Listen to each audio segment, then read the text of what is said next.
Halo, hari ini kita akan belajar mengenai desain penelitian pada metodologi penelitian. Desain penelitian merupakan salah satu hal yang menentukan bagaimana jenis penelitian yang akan kita lakukan.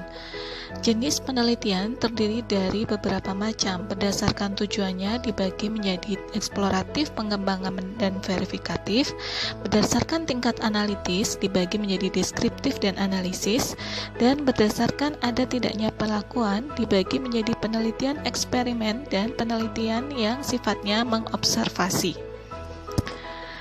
Berdasarkan kemanfaatannya, penelitian dibagi menjadi penelitian dasar dan terapan aplikatif, sedangkan pengamatan dibagi menjadi penelitian transversal dan longitudinal. Berdasarkan pendekatan waktu, penelitian dibagi menjadi retrospektif, yaitu mundur ke belakang, dan prospektif, yaitu melihat ke depan. Penelitian observasional atau non-eksperimental itu sering dikenal dengan rancangan deskriptif dan analitis.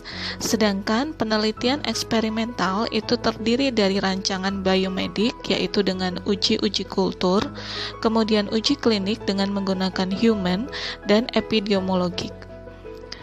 Jenis-jenis penelitian deskriptif terdiri dari survei, studi kasus, studi prediksi, studi evaluasi, studi perbandingan ataupun komparasi, dan studi korelasi ataupun studi hubungan. Survei merupakan data yang relatif terbatas dari sejumlah kasus yang relatif besar. Survei ini biasanya dilakukan pada penelitian-penelitian dengan model sensus dengan sampel dalam jumlah yang banyak. Ciri dari survei, dia murah dan mudah. Studi kasus adalah sebuah penelitian yang mengidentifikasi sebuah kasus yang terjadi pada suatu waktu. Penelitian ini akan Anda lakukan pada saat Anda mengikuti profesi seperti menuliskan karya ilmiah akhir nurs dengan mengamati kasus-kasus pada sebuah penyakit yang diderita oleh pasien. Studi prediksi yaitu memperkirakan tentang kemungkinan munculnya suatu gejala berdasarkan gejala lain yang sudah muncul dan diketahui sebelumnya.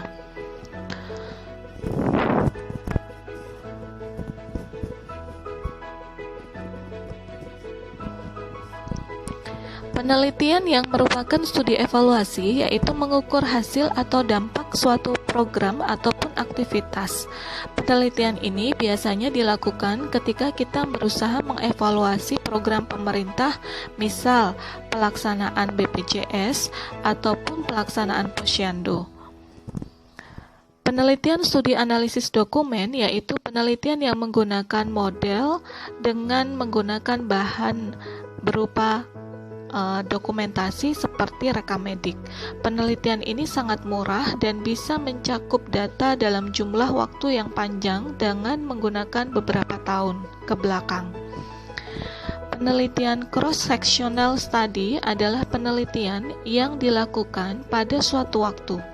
Penelitian ini dilakukan dengan model potong lintang, yaitu diamati dalam kurun waktu tertentu, akan menghasilkan sebuah prevalensi penyakit yang kemudian menjadi kronik. Penelitian case control study biasanya menggunakan model retrospektif. Penelitian retrospektif yaitu penelitian yang melihat ke belakang, di mana penelitian ini akan melihat mundur ke waktu-waktu yang sebelumnya. Contohnya adalah faktor-faktor yang mempengaruhi hipertensi. Nah, dalam hal ini misalkan ada riwayat penyakit genetik ataupun yang lain, itu akan ditelusuri ke belakang.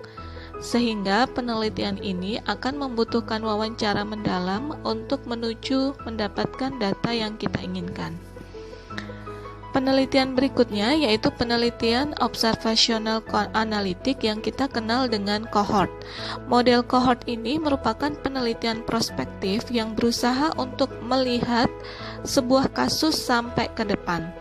Penelitian ini berlangsung pada waktu yang cukup lama, sehingga penelitian ini akan cenderung lebih mahal. Penelitian prospektif contohnya misalkan ketika ada sebuah kasus bayi stunting, maka kita akan melihat bahwa stunting itu akan mempengaruhi apa ke depannya, dan itu akan kita ikuti sampai waktu yang sudah kita sepakati.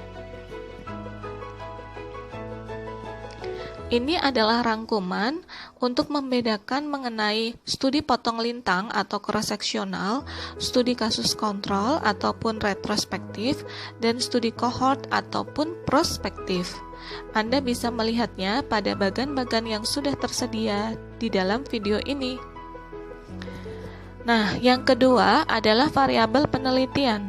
Variabel penelitian itu adalah variabel yang akan kita tuliskan sebagai bentuk substansi yang mendasar dalam penelitian kita.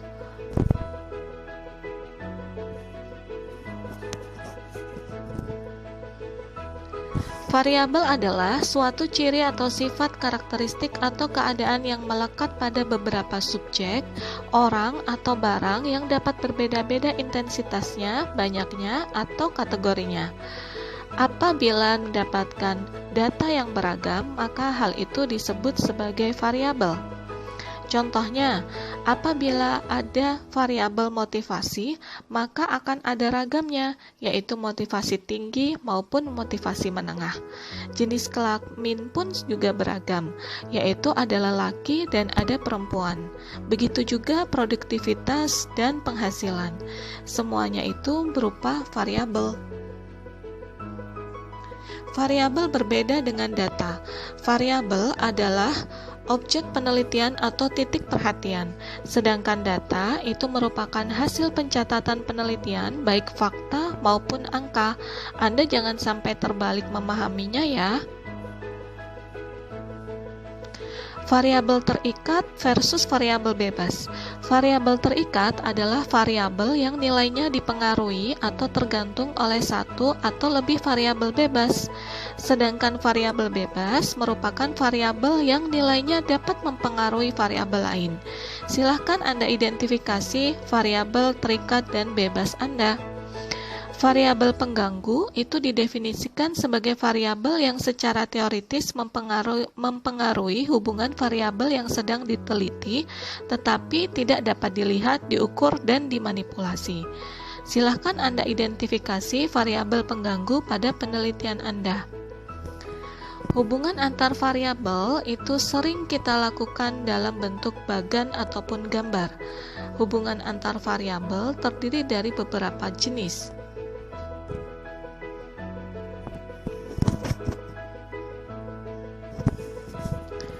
Hubungan antar variabel atau sering dikenal dengan hubungan antar dua variabel, yaitu variabel bebas independen dengan variabel terikat ataupun dependen. Biasanya dikaitkan dengan analisis hubungan kausal atau yang kita kenal dengan hubungan sebab akibat. Berdasarkan jenisnya terdiri dari 3 jenis, yaitu hubungan antar variabel yang simetris.